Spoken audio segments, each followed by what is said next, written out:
sum up quickly what we've done so far. We have the law of diminishing marginal utility. In fact, if you increase, the greater your supply that you have of any product, the lower the value of each unit. From that we solve the value paradox. Why there seems to be a difference between use value and exchange value. It really isn't. And we've got the concept of elasticity. Well, we've got the falling demand curve, like so. We've got the concept of elasticity of the demand curve and what it means. So that if the demand curve is very inelastic, it means that total revenue will decline as the price goes down and go up as the price goes up. If you have a flattish or more elastic demand curve, that means as the price goes down, the total revenue goes up, and vice versa. Total revenue will fall when the price goes up. So that's the basic concept. What happens to total revenue when price changes? Okay, that's really summing up what we've done so far. We now go from that to the key point of microeconomics, namely how a price is determined. Why is a price what it is? Why is the price of oil whatever it is? Why is the price of Wonder Bread whatever it is? Why is the wage rate, as we'll see later on, what it is? All prices on the market. And since there are millions of exchanges, and each exchange has different terms of exchange, each exchange has a price in terms of money. 2 cents a nail, 50 cents for a Dove bar, $180 for a TV set, whatever happens to be, these are prices. And so now we got to the question of what determines prices. In contrast, people don't know any economics. It's not chaotic. It's not arbitrary. It's not chaotic. There are definite reasons, factors that determine prices. And basically you've got two things. Here's price on the y-axis. So any particular good or service. Quantity on the x-axis. You have your falling demand curve, which we've already talked about, which what we know about is it's falling. It might be inelastic. It might be elastic. And then we have supply of the good. In other words, how much is there? Forget about the textbook of the rising supply curve. The supply is vertical. In other words, at any given time, at any given moment, at any given freeze frame, got a certain amount of stuff there. Why it's there, we get into later. What determines why let's say there's 100,000 loaves of Wonder Bread right now in New York. I don't know how many there are, but let's say 100,000 loaves waiting to be sold. Well, in that case, we don't know how many there'll be next week or next year. We'll talk about that later. But right now, at this moment, waiting to be sold, there's a supply of 100,000 loaves. So this is vertical supply line. In this case, 100,000. Of course, this quantity is it increases as you go to the right. Okay, this is 0, and it keeps increasing as you go this way. So now we have a vertical supply line. We've got a demand curve which is falling, and we have an intersection point. And what I'm going to prove now, I'm going to make this statement now. I haven't proved it. I'm just making a flat statement. What I'm going to prove now is the single most important thing in the course, namely that the price of anything, the price of any good or service, at any day, any time, will tend to be the intersection point of the demand curve and the supply line. If it isn't at that point, it will tend rapidly toward it. Okay, so this is what I demonstrate. All right, supposing this is anything. It's Wonder Bread, it's fish, it's hi-fi sets, it's nails. It doesn't make any difference. Let's say at any given day we start the day at this point.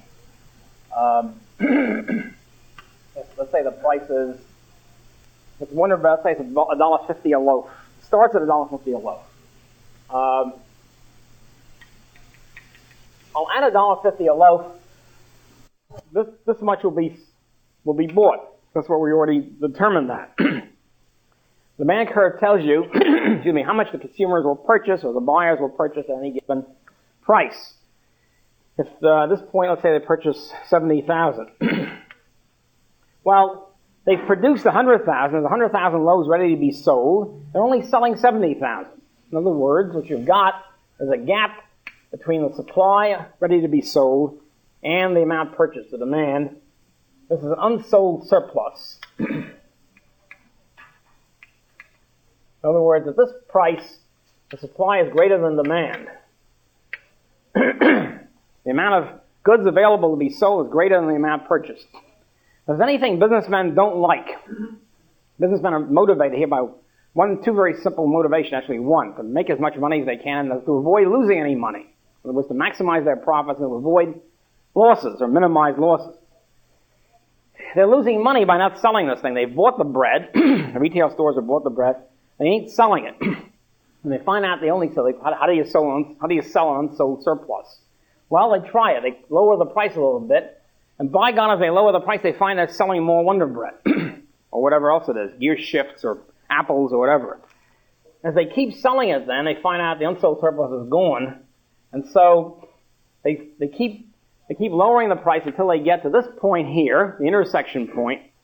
And as they do that, they sell the unsold surplus. They finally wind up here where supply and demand are equal. The only point at which the quantity supplied, if you're supplying 100,000, this is exactly how much consumers are willing to buy, 100,000. In other words, you eliminate the unsold surplus, a terrible headache for any businessman, by lowering the price until you get to this point. So you have a built-in mechanism, so to speak, in the market, the free market, a built-in mechanism driving the price down to the intersection point.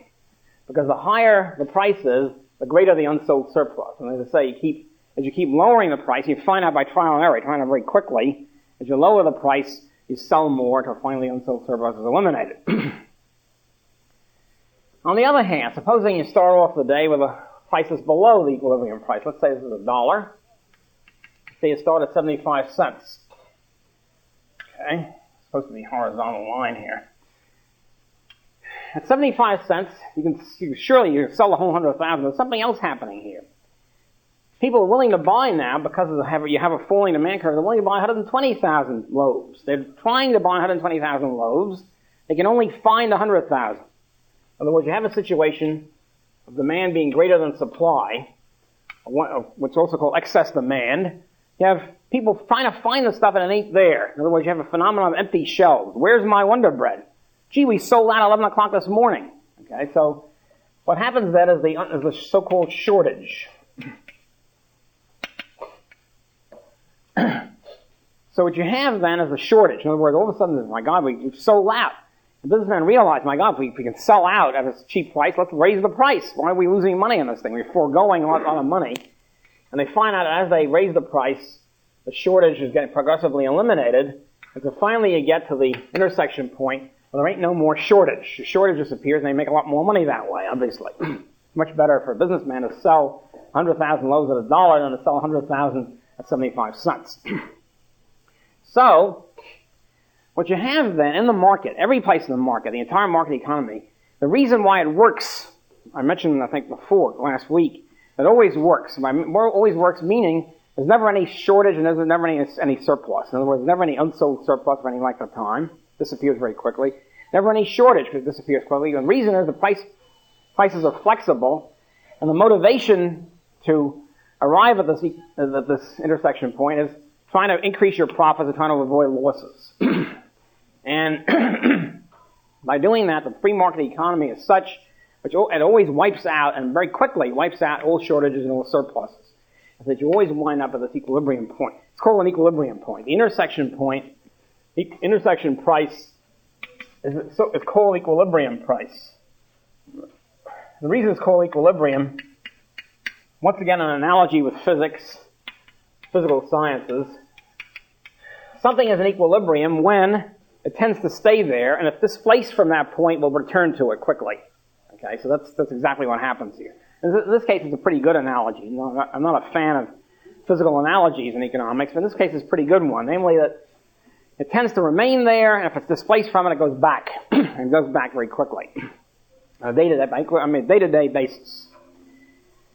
So, driven by a profit motive and with a flexible free price, if the price is free to change, if there's no legal reason not to change, if there's no law against it, we'll get to that pretty soon, then the market economy is such that prices always equate supply and demand. In other words, they make supply and demand equal.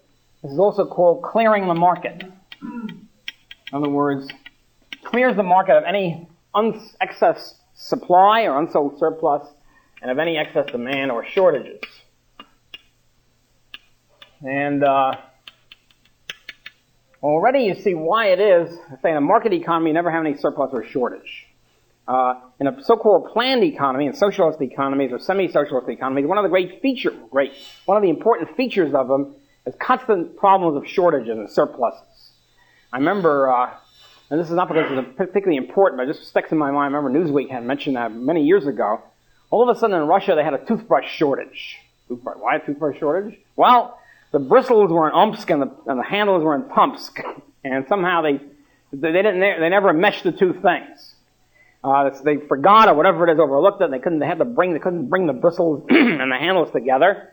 It took weeks or months to do it. So this is just typical, constant series in so-called planned economies of unexplained shortages. How come there's no Hershey bars today? No, who knows? Whatever. Okay, so this is, and as we'll see later, in countries which have a lot of price control, maximum price control, which we'll get to a little later, there's always shortages too. And if you're in a price control type country, it's wise if you find anything you like on the shelf to buy as much as you can of it and hoard it, because you ain't going to see it very often. A friend of mine used to teach in Vancouver, British Columbia, when they had severe price controls. He's a great fan of Hershey chocolate syrup, which of course is very bad for you. That's another point. So anytime you'd see Hershey chocolate syrup on the shelves in Vancouver, he'd buy 20 cans. If you go to visit him, you open his cupboard and there's 50 cans of Hershey chocolate syrup and almost nothing else. At any rate, we'll get to that a little later. Yeah. So when the prices are controlled, this kind of demand curve doesn't really exist. The demand curve exists. It's just that you can't. The mechanism isn't there to clear the market. It just stays at the controlled price. Yeah. I'll get to that a little bit later. Right now I want to point out what happens with the free market. I'll get back to that at length. They're stuck either below or above free market price. Exactly. Then you have black markets and all sorts of other phenomena take place. Sure. Yeah. Anyway, this is just a teaser for later on. A little bit later. Right now I just want to show what happens with the free market before we get into government intervention. So what you see is that everybody is collaborating here to try to get at the equilibrium price. And because this is a benefit of everybody, especially the entrepreneurs here, to try to eliminate shortages or surpluses. And so this is a built-in mechanism to get here and to stay there. Get here once you're displaced and get back to it. Okay, so now we have the important truth, the greatest single, yeah. How do you reach, or how does the company reach the point of equilibrium? How do they know where the point is? They know there's no unsold surplus. In other words, in the beginning, they want to try products. Yeah. Oh, in the beginning? Yeah. Well, you find out it's trial and error. In other words, you set a price. You don't know what's going to happen. If you find out, let's say a new whatever it is, thingamabob is producing. You set the price as $8. You find out nobody buys it. You go back. You lower the price. And if you finally get to the point where people only buy at a price below cost, then you're out of business. But aside, in other words, you're making minimal losses, and that's it. If, on the other hand, you find a lot of people buy for $5, then you're happy to get it at $5. If you sort of test it, you find out, geez, the shelves are running out. All of a sudden they disappear at $5, and you raise it to $6. I mean, there's no magic formula here. So, the thing to keep emphasizing is it's not like in the textbooks where you're given the demand curve. Nobody knows what the demand curve is. They're trying to find out, especially with a new product. It's very difficult. And of course, you have competitors, and they're trying to find that, and you wind up with this kind of process where you settle on an equilibrium point. But I'd say there's a great test, immediate test, namely if you find out there's a big unsold surplus, you know the price is too high. If you find out there's a shortage, in other words, the thing disappears quickly, then then it's obviously a signal you can raise the price without any problem. So that's the immediate feedback you get. You see, whether the stuff is not being sold. This is true not just for consumer goods, but for also producers' goods. Down the line, if you're producing raw material or something, if you find out it's not being sold, you have to lower the price. Yeah. Is it possible that a company should have a higher total revenue even if they do have surplus, and rather be equally important? Well, we're dealing with a. Why would that? Like we said before, the demand curve is elastic, that they might have a high total revenue even though they might have surplus. Well, but there's no point then. See, they're losing money by having produced the surplus and sticking to it. In other words, if they've already produced this thing, whatever it is, they'll benefit by any sale of it. I mean, maybe in the future they'll say, well, gee, we're not going to produce, we're going to produce less. We'll tap a higher revenue. But once you've produced it, then you're stuck. I mean, you've already spent the money on this thing. You try to sell it for as much as you can. Nobody's going to benefit by piling up unsold Wonder Bread or unsold TV sets. You know, what you're talking about is a future a decision of how much you produce in the future. Okay, right now we're talking about a day-to-day situation. Once given the amount produced, what happens? How does the price set? We'll get to that later on. How you decide what's going to be, how much to produce for next year or next time period.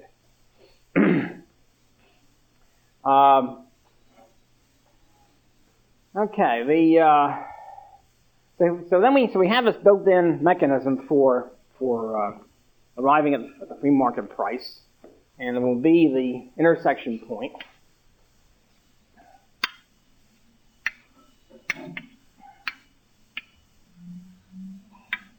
And then the question is, well, if this is true, I think it is, why do prices ever change? Why isn't every price the same forever?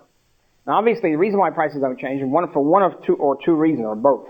Namely, either the demand curve changes or the supply changes. The only way in which any price can change over time is a change in one of these two underlying factors, or both. Because in order to analyze both, you have to analyze each one, obviously, and you just combine them. Okay, let's look then at what happens with supply changes. Easier. For example, let's say usually about every 5 years there's a big frost in Brazil, which is our major coffee producer. And big frost, and it kills half the coffee plants. Right? So there's a big drop in the supply of coffee. In other words, how much coffee comes on the market, say, next month or whatever. So the supply curve shifts to the left. I'm making this dash in order to show the change here. So you have a drop in a lowering of the supply of this product. What happens? It means that the old price, the old equilibrium price, let's say coffee used to be $1 a pound back in the good old days, not too long ago. It means that the old price, as much of supply is suddenly lowered. So it means that with a new supply, you now have a shortage. In other words, demand, which used to be that demand and supply were cleared at $1 a pound. All of a sudden, you find since the supply has been lowered, that all of a sudden you find that a shortage has opened up. There's a shortage. There's now a situation where people can't find the product at $1 a pound, so the price goes up. And the price is bid up by the buyers, so finally it reaches whatever, say $1.50 a pound. At the new equilibrium price, we again clear the market. In other words, demand again, and this becomes excess demand, and demand and supply are now cleared at the higher price. So a higher price clears the market. Now this demonstrates the two functions the price system performs in the market. Two functions. Most people understand one function, they don't understand the other. One is the incentive function. We'll get to that later on. In other words, if the price is higher, people will produce more, over the longer run. If you offer, well, just to give you an idea, they used to be 1948. I think it was 48, when there was only one atomic energy consumer, namely the U.S. government, and I think it was called the Atomic Energy Commission. They're trying to find uranium. There's a quote uranium shortage. Couldn't find any uranium. They were going crazy. We can't get uranium is gone. We can't produce any more atom bombs. The world is going to come to an end or whatever. Aside from whether or not they should be producing more atom bombs, it's another philosophic question. Some economists down there finally said, look, turkeys, double the price you're offering. I mean, there's only one buyer, the U.S. government. They're offering whatever it was per ton of uranium. Double the price and see what happens. They double the price, and all of a sudden everybody's out there with their Geiger counters, the famous uranium boom. Out in the West, with the Geiger counter, by God, there was no uranium shortage. They found lots of uranium. And all they have to do is to double the price offer, and uranium flowed in like nobody's business. The stuff is out there, whatever the stuff is. You have to offer a higher price to induce them to go out and look for it. Most people sort of understand this. Not everybody understands it. If you offer a higher price for something, you'll probably get more, greater supply, and vice versa. The thing they don't understand at all is what you can call the rationing function. In other words, the reason why everything has a price at all is because it's not unlimited. Remember the universal fact of scarcity. Everything is scarce. Some things are scarcer than others. If something were unlimited, it'd be free, like air. presumably. Okay, water used to be before water shortages, so they're quote free unquote, almost close to it. But coffee is not free. Coffee is scarce, like everything else, and the things which produce coffee are scarce. And if they get scarcer, that means the pricing performs a rationing function. Pricing of anything performs the function of squeezing out the submarginal buyers, people who don't want to spend $1 a pound. They only drink coffee if it's 20 cents a pound. If it's not $1 a pound, they'll drink something else, water or cocoa, whatever it is. So the point is that prices perform a rationing function. If the thing becomes scarcer, prices have to ration even more. And so, by the price going up, it performs the function of squeezing out marginal buyers. In other words, those who are close to the edge of buying coffee. What happened a few years ago, this happened, and the price of coffee doubled almost overnight because there's a big drop in supply, big increase in price, and people started buying. They bought less coffee almost permanently. They cut the amount of coffee they drank. Some people shifted permanently to tea, others to cocoa. We'll get into that later too. And the result of all this was they voluntarily restricted their purchases. Some people bought the same amount of coffee. Some people were coffee freaks. They said, "Oh well, I'll spend more money on it." Others, however, are only marginal coffee buyers, and they cut their consumption. So the result of all that is a voluntary rationing process. The alternative to voluntary rationing is government rationing, which we'll get to later too. When the government issues tickets. First of all, they hire hundreds of thousands of people to issue ticket books and enforce all this stuff, ration books. Which they did during World War II, and everybody's you have only 10 coupons a week to buy coffee, 10 pounds a week or something, and then there's a whole hassle. And in addition to paying for the coffee and money, you also have to pay the ration tickets. It's a total mess.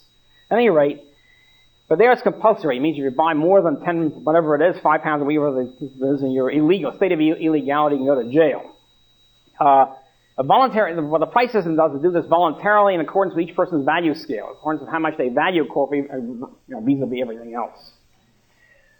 Okay, so the price goes up as the supply falls. In other words, look at it this way.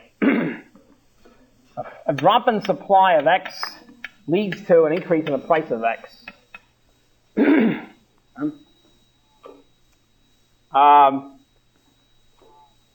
Okay, the opposite happens. I'm saying in economics, almost all laws are symmetrical. Look at the other side of a coin.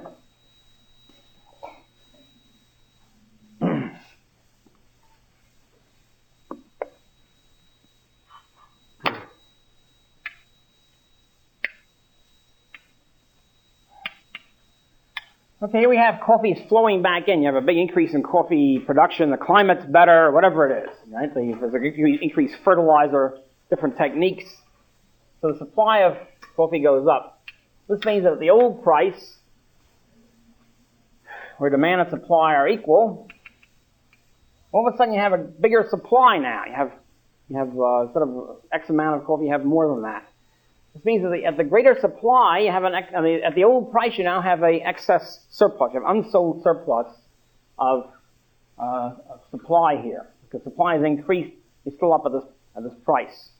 It means in order to induce people to buy more than whatever it is, 100,000 pounds of coffee, whatever it happens to be, in order to induce people to buy more, you have to cut the price. And as you cut the price, they're now willing to buy the increased supply.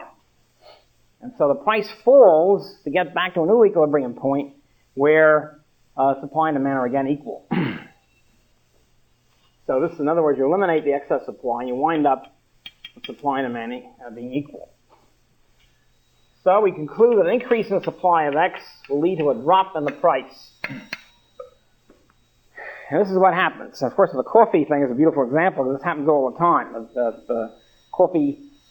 The frost in the coffee in Brazil, there's a drop in supply, there's an increase in price, and a couple of years later the frost is gone, supply increases, and the price drops again. So this is almost a textbook case, but it happens all the time, all sorts of products. Agriculture is a good example because agriculture you have actual fall in supply. You don't have that much in other things. In most things, supply increases, over time. With agriculture, of course, it's more in the lap of the gods than other products. But in general, supply increases. In general, you have an increase in supply of almost everything. In that case, if that's true, which it is, you should have generally falling prices. In other words, over time, supply increases, price falls. By the way, this is not to lead to lower profits because costs fall also, as we'll see later on. In other words, there's a general increase in productivity and costs fall, and so there's no particular, doesn't mean you're squeezing firms or anything like that. So you've got then a situation where most prices should be falling, and yet, of course, as we all know, prices are almost always going up. Even now, when it's supposed to be the end of inflation, this is a macro. We discussed this in macros. This is really a macro concept. But even now, when inflation is supposed to be over, it's still going up. Prices are still going up about 3 or 4% a year. This is when inflation is supposed to be over. It's over only in the sense that 5-6 years ago, prices were going up by 14% a year. So if it's true that supply usually goes up, how come prices are going up? And that's a good question. The answer is, there's nothing to do with this good stuff. Goods are increasing. The answer is with money, and the fact that the demand curve is always going up because the government's printing money and pouring it into the system. But that's, I'd say, a macro problem. If we're just up to micro, prices would always be falling. And in fact, in general, from the beginning of the Industrial Revolution, in other words, from about 1780, let's say, or 1800, until 1940, prices fell all the time. Every year prices would fall a bit, except during wartime. During the War of 1812, the Civil War, World War I and World War II, the government printed a lot of money in order to pay for the war effort. Of course, prices went up. All the other times, in other words, during peacetime, prices generally fell. The difference now is because a different money system has come in since the 1930s. A totally inflationary monetary system is now taken over of the government's printing factory, money printing press, counterfeiting printing press factory down in Washington. For example, I mean, all of you are probably alive to this, namely computers. Of course, computers started off extremely expensive and now very cheap. They keep getting cheaper for a while. They're getting cheaper almost every week. Calculators, which I remember the first time I saw a hand calculator. It wasn't too long ago, maybe 10 years ago or something. And I think it was about 10, 12 years ago, right? And it was in the elevator here, and one of my friends in the EE department, and he said, look, we have this magic thing, a new product, and all you have to do is to punch these buttons and it multiplies and all that. I said, Jesus, that's fantastic. He said, yeah, it's only $500. I got a discount. Right? So the capitalist system is so fantastic that right now we have a lot better calculator for $18. So this is what happens when the economy is given its head, so to speak, with very little interference, and you have a fantastic increase of productivity, increase in quality, and a huge drop in price. Same thing happened with TV sets. The first TV sets around 1948, 1950, they were murky. Not only were they black and white, we can hardly see anything. I mean, it's very murky images. Of course, there's no cable either. I mean, and it cost about $2,000. The whole neighborhood sitting around gazing at these little flickering images, right?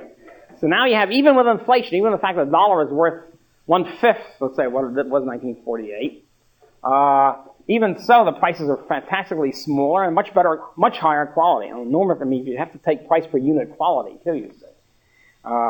And so you get a fantastic, like 98% drop in prices. If you take the unit quality and you realize discount for inflation, it's unbelievable. So this is what can be done in a free market system. Even with, as I say, the government printing press, which makes prices in general higher. Okay, this is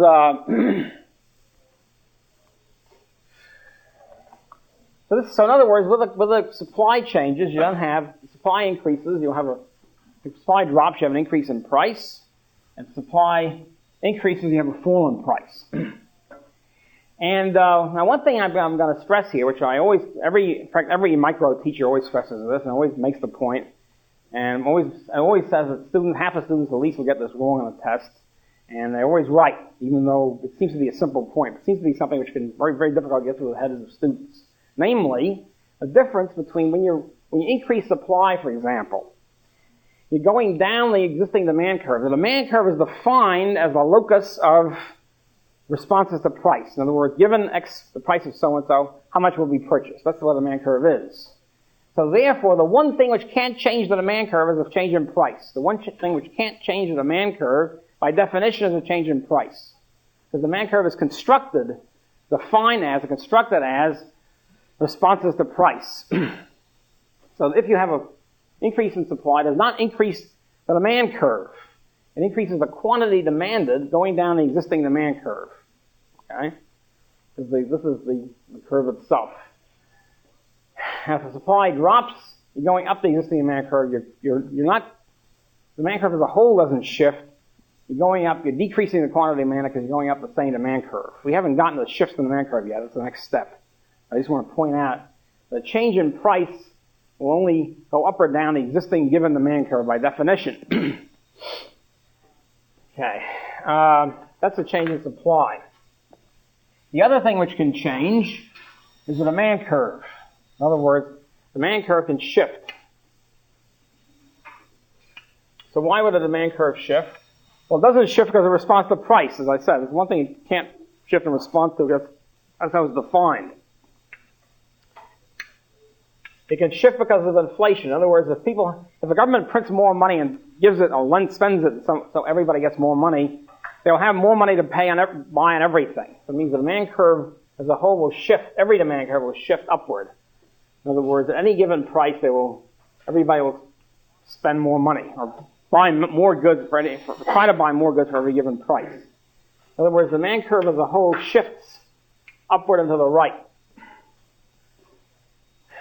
So this is an upward shift. In other words, everybody's willing to spend more for any given price because everybody's got more money. Let's say the government prints twice as much money and gives it to everybody. One of my favorite examples I call the Angel Gabriel model, which is David Hume, a similar model. He didn't call it the Angel Gabriel model. But anyway, essentially he said, what happens if an angel comes at night and doubles everybody's supply of money? Just by magic. And everybody's got twice as much money. They go and, of course, they spend it. Everybody's now willing to spend a lot more on everything. So the demand curve shifts upward and to the right. Of course, prices will then double more or less on the end of it. But that was Hume's point. But we don't get into that part of it here. It's again a macro point. But again, the situation is that the demand curve as a whole, if everybody's got more money in their pocket, the demand curve will go up. On the other hand, if people have less money in their pocket, the demand curve will shift downward. In other words, downward and to the left. They will spend less money in any given item. I think that D prime, I think that D double prime. This will also happen, for example, if taxes go up. If the big income tax increase, just looking at the taxpayers, they'll have less money in their pocket. All demand curves will shift downward and to the left. They won't have the money to spend. Very simple. If there's a big tax cut, the demand curve will shift upward. Again, we're not going to go too much into that because that's a macro point. But I want to point out that demand curves, part of the thing which influences demand curves is how much money people have in their pockets. Okay, for individual goods and services, demand curves will shift on the basis of value scale changes. And these value scales change all the time on the basis of fashion, preferences, whatever. For example, in the United States in the last 40 years, there's been a big shift of values, of preferences by consumers on the wine front, on the wine and whiskey front, I should say. A big shift out of so-called heavy liquors, okay, and into so-called light stuff, either because people want to lose weight or whatever it is. Okay? In other words, there's been a big shift away from bourbon and scotch and especially rye whiskey. As a matter of fact, when I was growing up, everybody was drinking blended whiskey. Almost nobody drinks blended whiskey anymore. Blended. So these things are going way down. The demand curves have shifted way down for those. On the other hand, vodka and gin have gone way up. On the wine front, there's been a big shift away from red wine and a big shift in favor of white wine. Enormous. So you have so-called yuppies, for example, are known as the white wine and quiche set. So white wine, as a matter of fact, there's been a shift away from alcohol and toward white wine altogether. Huge increase in white. And 40 years ago, nobody drank white wine because it was almost unheard of. So at any rate, these things reflect, this means, of course, the demand curve front, what you have is means to say bourbon, demand curve for bourbon goes down. Okay.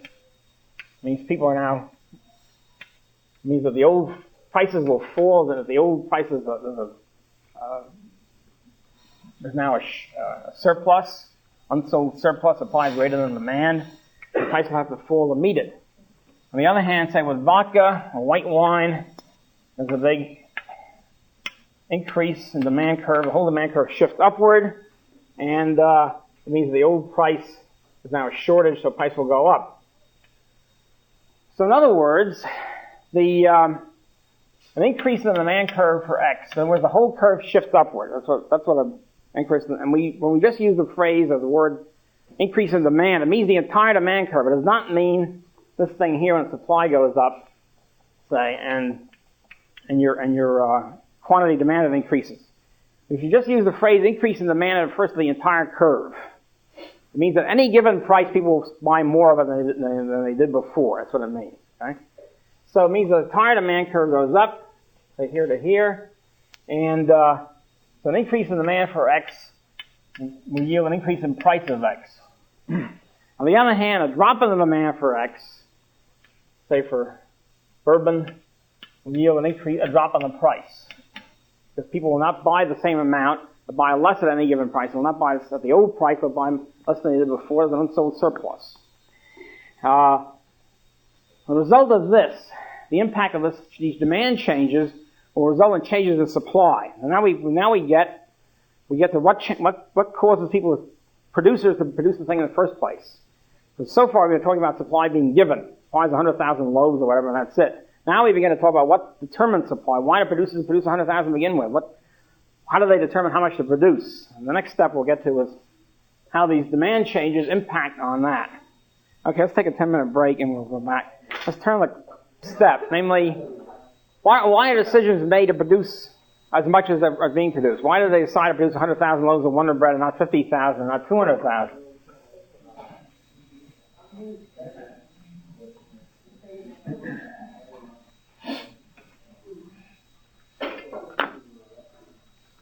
Okay, let's see what happens here. Quiet, please. Price, quantity, supply, demand. Let's take a situation where demand changes, demand increases for vodka or whatever, white wine, whatever it happens to be. So there's a permanent, first of all, the businessmen have to decide, is this a glitch in the system or is it permanent? And that's something that has to be done by insight into the price goes up because of the increase in demand. The new equilibrium price is now higher. And it has to be decided. For example, the guys who lucked down into Cabbage Patch dolls. People who've been producing dolls for 80 years, right? And nothing much happened one way or the other. All of a sudden, the Cabbage Patch doll hits. Unbelievable, tremendous demand for it. I remember one guy, the great thing is one guy from Pennsylvania actually flew to London to get it because there was a big shortage. And the question is, for the Cabbage Patch doll, people had to decide in the following years, is this a temporary thing, a blinding blaze which will be going next year or not?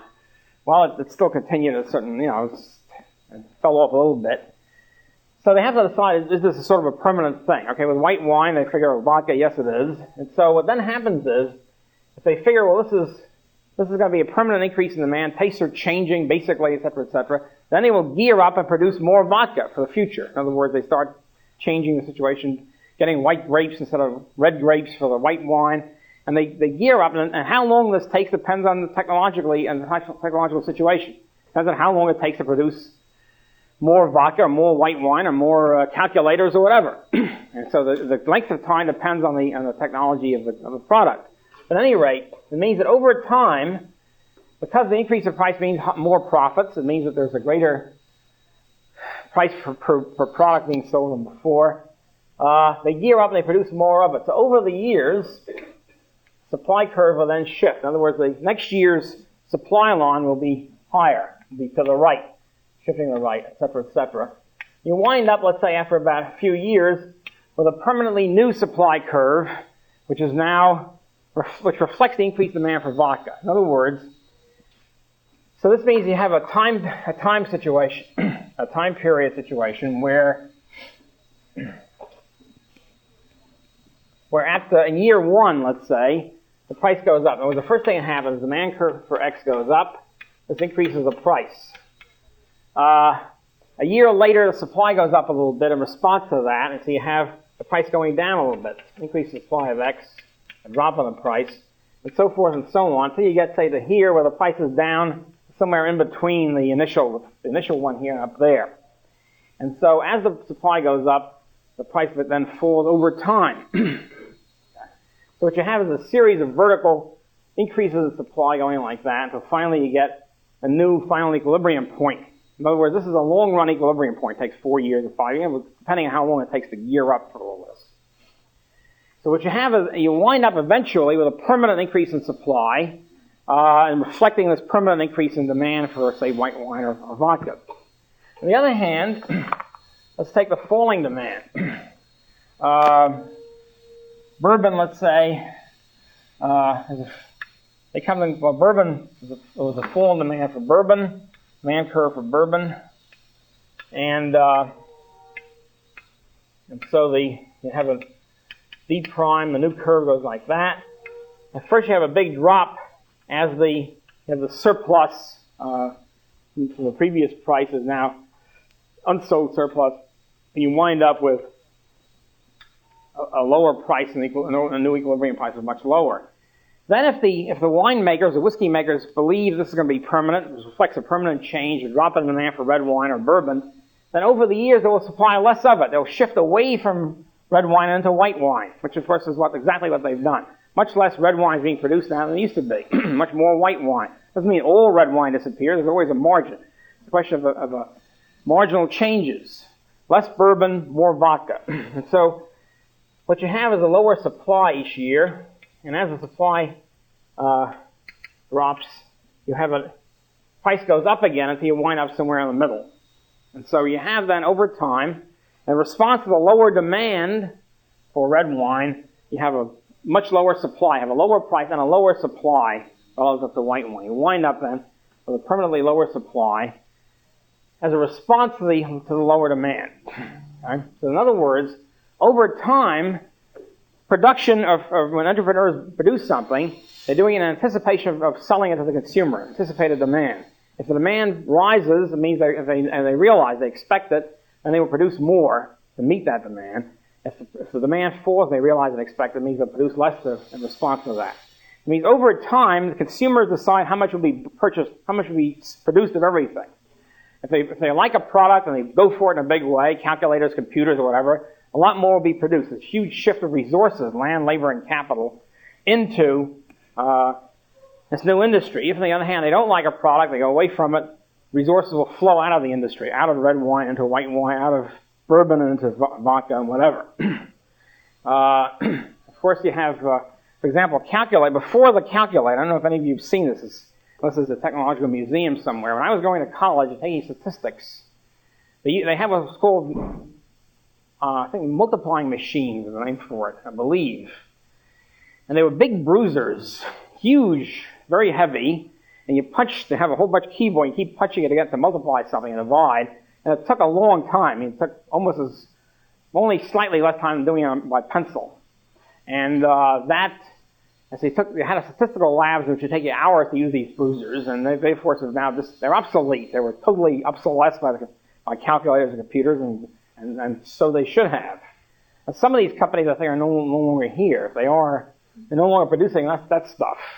Burroughs, Frieden, those are the big names and these calculating machines, I guess they were called.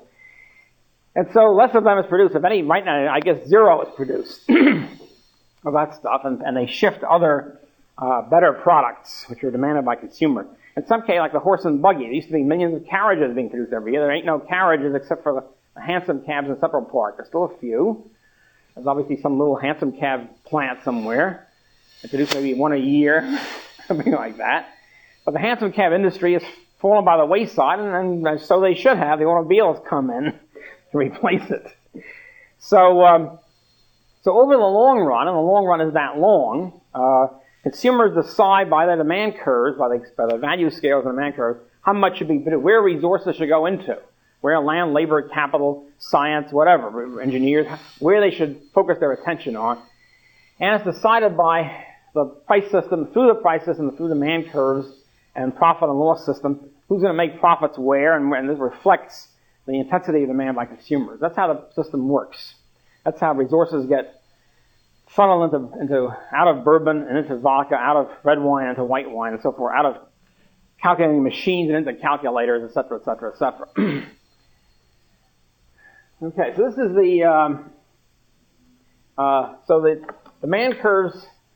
Prices can change either by change in supply or a change in demand. If the supply increases, a price will fall. If the supply decreases, the price rises. If the demand curve increases, price rises and will, if considered permanent, induce a long-run increase in supply. And if the demand curve falls and considered permanent, it will induce a long-run drop in supply. Now, if you take this, any given product, and take this vertical curve, and if you look at if the demand curve increases, and what will happen to supply as a result? And you wind up, let's say, here. If the demand curve falls, what happens to supply as a result? It will keep dropping until here. And if you connect these dots, you get what the textbook has as a forward-sloping supply curve. So that's where that comes from. What this is a long-run supply curve. It reflects what happens if the price settles at any given point for a long period. This is how much will be produced. If the price settles at $1.50 a loaf for Wonder Bread, it'll produce more of it. If the price settles for 75 cents a loaf, it'll produce less of it. Over the long run, the long-run supply curve, then, is not the same thing as the demand curve. It doesn't belong on the same graph. That's one of the basic problems with it. The demand curve is instantaneous. It's a freeze-frame situation. Any given day, this is what the demand curve is. This is how much will be purchased at any given price.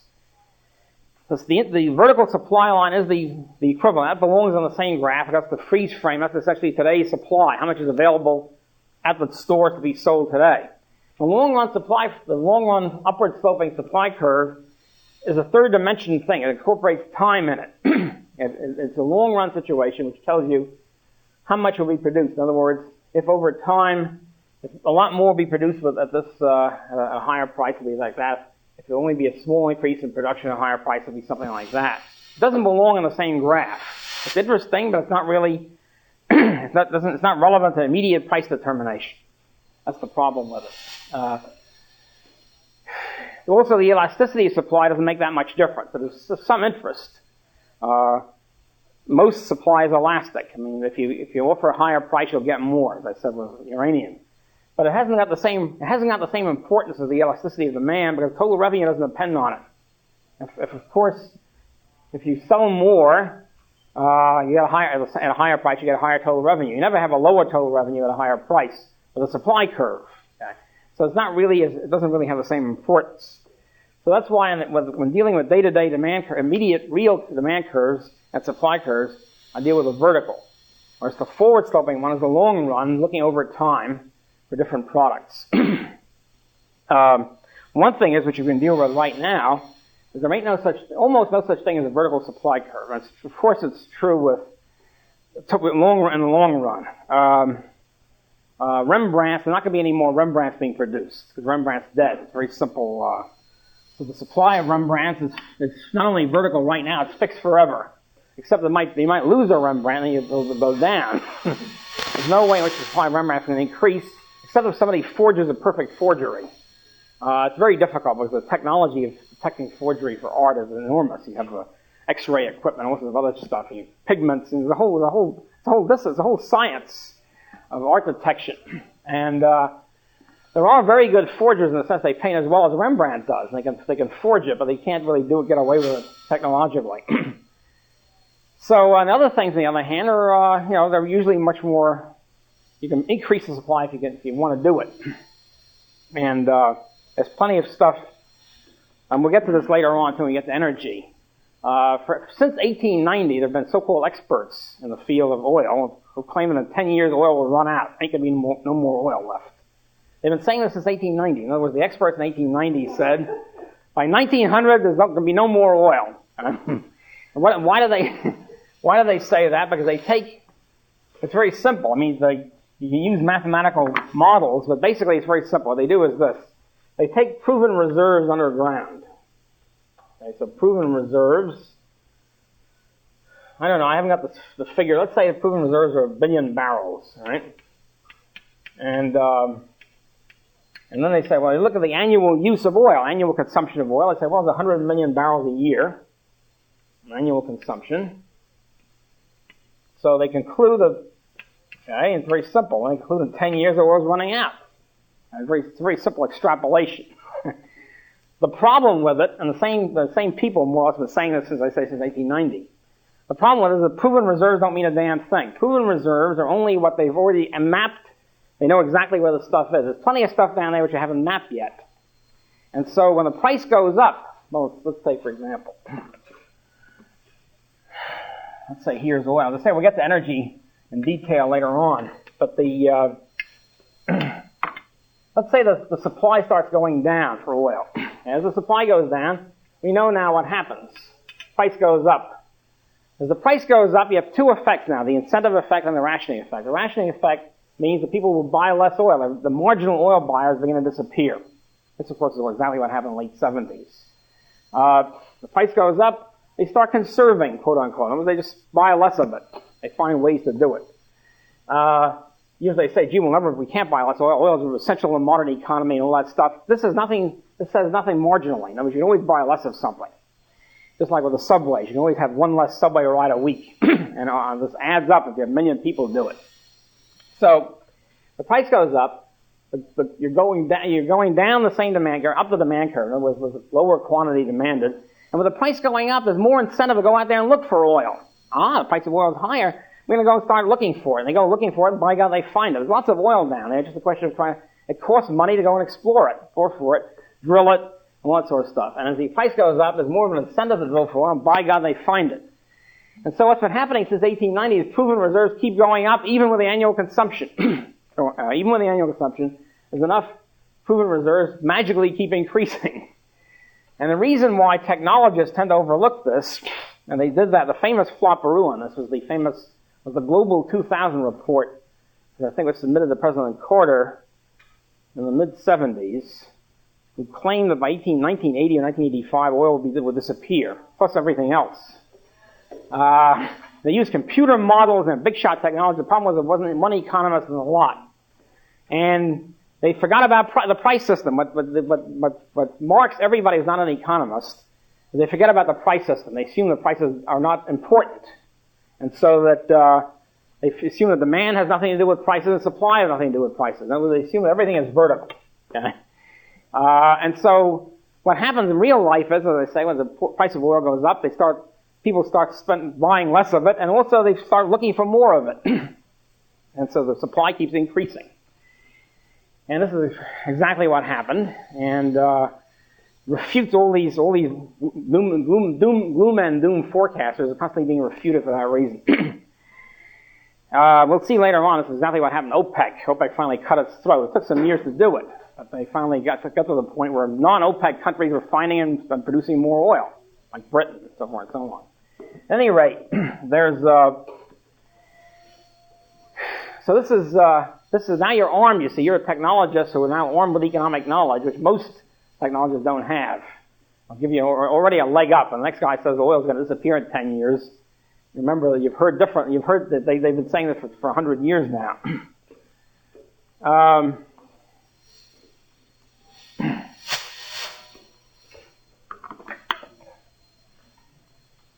There's also, by the way, I'm not taking a position on this because I know this is not my area. I just want to point out to you that there's apparently a maverick big shot astrophysicist who's also big in geology and everything else at Cornell, who claims that oil is not produced from fossil fuels. It does not come from vegetable and animal sediments. but the hydrocarbons really come from other stuff, non-organic matter. So if he's proven right, this means there's a lot of oil, particularly natural gas, way down deep.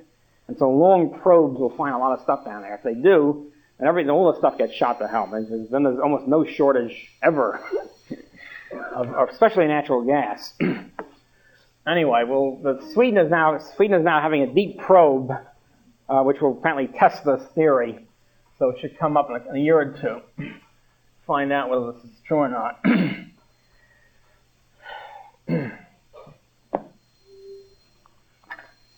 Apparently, what his basis of his thing, one of the things he says is that meteorites have a lot of hydrocarbons, which obviously does not come for animal or vegetable sediment. So, anyway, I don't want to get involved in a debate on that. I'm just pointing that out. Okay, so we now see how prices are determined by supply and demand, and how in the long run they're determined by supply and demand. How increases in demand will pull resources into areas. Decreases in demand will take resources away from those areas. And so that consumer demand is sort of the king and queen of the economic system. Consumers determine what will be profitable and therefore what will be produced, and what will make it on the market and what won't. The famous example, not so much economists, some writers intellectuals claim that demand is determined by advertising. All you have to do is advertise something and people will buy it. Well, advertisers wish that were true. It would make their life a lot easier. Not only doesn't it always work, you need advertising in order to sell something, especially a new product, but advertising is no panacea. There's, of course, the famous example of the Etzel, flopperoo of the Etzel car, which had lots of advertising, lots of clout behind it. It was a total flopperoo. And it's right now the Etzels are fairly heavily in demand as a collector's item, by the way. And you get to the point where it's a collector's item. Another famous flopperoo was originally when shoes there's a big thing with shoes were made out of Corfan instead of leather. I think Corfan has made a comeback in a sort of a mixed system. But anyway, the idea was Corfan shoes were sold on the basis that the shoe never wears out, which is undoubtedly true, except the problem was the feet wore out. So nobody wanted to wear this damn thing. It was, again, a total flopperoo. Something that's slightly forgotten by the technologists who were crazy about Corfan. At any rate, so these things, and by the way, one of the examples of how demand is not determined by advertising is the existence of a fantastic, huge market research subculture in the United States. A whole bunch of market researchers. It's also a good part-time occupation, by the way, for people who want to spend a few hours a week at this thing. And what they do is the businessmen are desperately trying to find out, will consumers buy this product? Will they buy this ad? Will they go for it? And obviously an indication that they can't determine anything. They're just trying to find out. My God, well, which will they like better? Which will they dislike more? So they're constantly trying to find out desperately, courting the consumer, trying to figure out what the consumer will like or won't like. It's hardly a determined process. And one thing and sometimes, of course, intellectuals gripe about the stridency of advertising. But you have to realize it's a great world, a great system where consumers are courted, even stridently, for desperately try my product. You have to get the consumer's attention first. Consumers bombarded by all sorts of stuff. People are busy, they got lots of things to think about or whatever. And so why should they worry about some product? Well, you have to sort of catch the attention of a person. Hey, here's my product. Fantastic. In socialist countries, they don't worry about consumers. Consumers are a pain in the neck. There's not much advertising as a result. There's no courting the consumer. The consumers are, as I say, are a burden. It's a much worse system to be a burden, a consumer to be a burden than to be courted, I'll tell you that. In socialist countries, and countries where government is in the saddle instead of consumers, then it's considered, anytime anybody uses something or consumes something, you're wasting the social product, quote unquote. In other words, you're a consumer, you're wasting this. The government, the bureaucrats own the thing, and they're reluctant to have anybody use it. Because sometimes you're making it shorter. That's the thinking that goes behind it. You can see here, we'll get to the water shortage, the alleged water shortage later on, but you can see here when the water shortage hit. The whole attitude on the part of here's the government, which essentially municipalized the water industry. And water industry used to be private way back. Now you have all government water companies, water services. The whole attitude on the part of these guys is the consumers are a pain in the neck. They're using water. Stop using it. That's their attitude. Great attitude. Stop using everything. You'll never have any shortage. Nobody eats, drinks, or does anything else. So they immediately start blaming the consumer. There's a water shortage because consumers are drinking too much, they're showering too much, whatever. They're washing their cars. In a private enterprise, in a private firm, they don't blame consumers. They're trying to get their custom. They're trying to get people to use the product. They don't consider it a pain in the neck. They consider it great. They're trying to find ways to get people to increase the consumption of the product. They don't blame them. As a matter of fact, if you have a private water company, they try desperately to get more water. They try to get the water, enough water, try to get the reservoirs and the pipes and all pipelines and all sorts of stuff in such a way that people can have plenty of water to use. It's only when government supplies it that the whole thing's a pain in the neck, because government doesn't live by profit. They don't care about profits. They don't go bankrupt if they have deficits. They just tax the people more to make up the money. Uncle Sap, in other words, the taxpayer, pays the difference. So it's a totally different attitude, plus the different economics. Totally different attitude of the government officials in this thing. There's no incentive for them to supply water, a lot of it, or efficiently, or anything else. The whole thing becomes something that get on the payroll, get your guys, your organization people on the payroll, and also to get the taxpayers to keep funneling money into it. So you never have a private firm saying, well, stop using it's your fault. You're drinking too much water, you're showering too much. That's not the attitude. Now, it is the attitude, of course, of the same with government. When we get to the water shortage later on, we'll see how the pricing system had a big effect on that. But as a general attitude, you can see right away the difference between courting the consumer, trying to get people to buy more of your stuff, and considering consumption or use just sort of a pain in the neck, a necessary evil at best. Okay. We now have each individual price of each individual good, how each individual price is determined by the intersection of a falling demand curve and a vertical supply line for any given time period, and how it changes over time, either by a change in the supply curve or change in demand curve, which then becomes a resource pulling effect. In other words, which then increases or decreases resources going into the particular product. What we now have to look at is relationship between different goods. In other words, what we've been doing so far is talking about each good at a time. And now we have to start talking about what the relationships are between different products. Some goods are close substitutes. Every good, in a sense, is a substitute for the consumer dollar. In other words, you can you spend more of something. Your money you have is fixed. If you spend more on good X, you by necessarily be spending less on good Y. That's a general situation. But more than that, you have some goods which are close substitutes, or substitutes.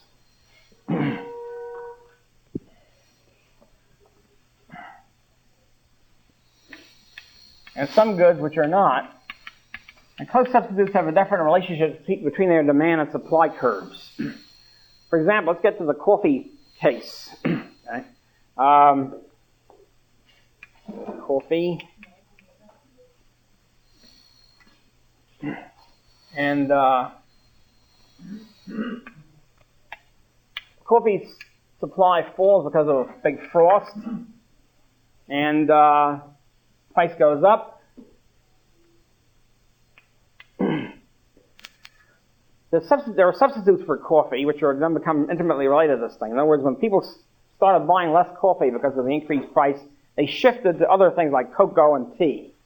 They had, in other words, this is tea, which is a close substitute of coffee. The demand curve for tea went up in response. In other words, people were willing to buy tea, increased purchases at any given price because the demand curve went up in response to the higher price for coffee. In other words, the chain of cause and effect works like this. An increase, fall in supply of X, in other words, coffee, raises the price of X. But since X and Y are close substitutes, an increase in the price of X brings about an increase in the demand for Y. Because X is now more expensive, coffee is more expensive. A lot of people say, well, the heck with coffee, I'm shifting to tea. You're only a marginal coffee drinker, you're going to shift to tea. As you shift to tea, like that, the price of tea begins to go up. How much it goes up, we don't know, because it all depends on the tea market, the coffee market, or whatever. But the point is, there's now an increase in the demand curve for tea, which leads the price of tea to go up also eventually, or to some extent. So we now have demand for Y increases the price of Y. In other words, in response to the more expensive coffee, demand for tea goes up and the price of tea becomes also more expensive. Well, how much it does, we don't know. It's not a quantitative law, it's a qualitative law. So we have a situation, in other words, where two things are competitive. There's a drive here toward, when the supply changes, there's a drive toward making the price of the other one also competitive by this kind of process. It becomes more expensive. People then turn to tea because it's cheaper, relatively cheaper than coffee now, and tea becomes more expensive eventually too. So competition then cuts not only within each product, also between close substitutes. And the same way for cocoa. The same process occurred for cocoa. We have this cocoa.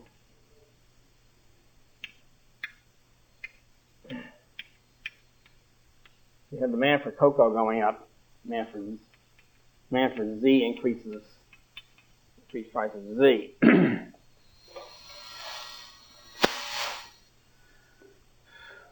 Okay. Let's look at the other way around now.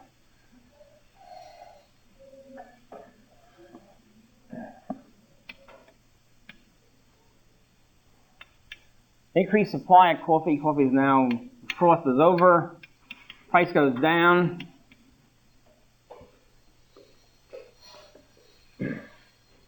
And so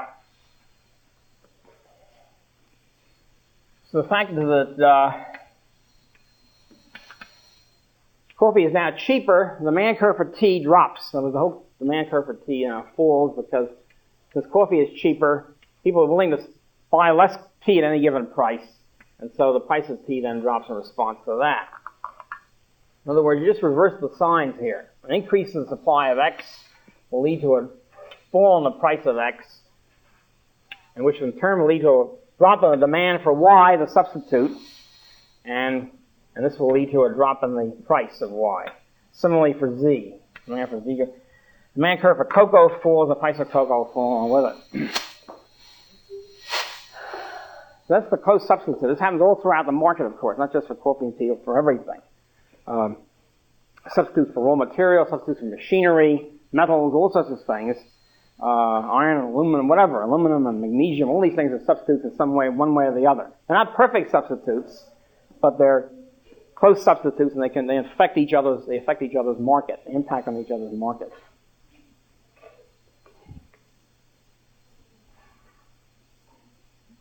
Let's see what happens when there's a... Okay, that's what happens when there's a change in supply. A change in supply will cause a change in the price, and a similar change in prices for the other substitutes. On the other hand, something different happens when there's a change in demand, because the change in demand usually reflects a change in the value scale between, say, coffee and tea anyway. In other words, say this is the coffee market, and this is the tea market.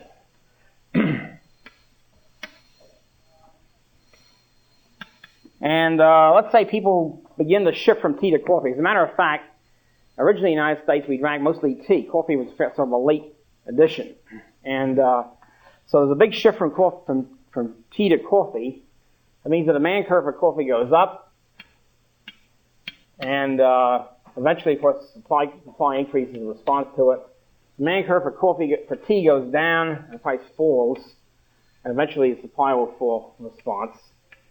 But when you have this kind of a shift, in other words, when you have a shift reflecting changes in the value scales of the consumer, then there's an opposite change in price. In other words, the coffee price goes up, at least in the short run, to reflect the increased demand for coffee, and the price of tea goes down to reflect the fall in demand for tea. So in this case, in the case where the value scale shift, the prices don't move in opposite directions instead of the same direction, because now you're having a difference in values on the part of the consumer. They don't want tea anymore. They shift away from it. The price of tea drops in response to that. They want more coffee, and the price of coffee goes up in response to that. So you're moving in the opposite directions in response to opposite changes in values. When there was a supply change, then it was the same change in the same direction, because the values remain the same. The value scales remain the same. It's just the different supply conditions. Now you have a change in value, a shift in value scales. The value scales are all relative to each other. If one thing goes up, the other thing has to go down, because it's all ranking, if you remember. So in white wine, red wine, there's been an increase in the expense of white wine compared to red wine. Of course, then there's a shift in supply, and the price drops, etc., in response to that. So then the changes in price are opposite to each other. So that's what happens with close substitutes.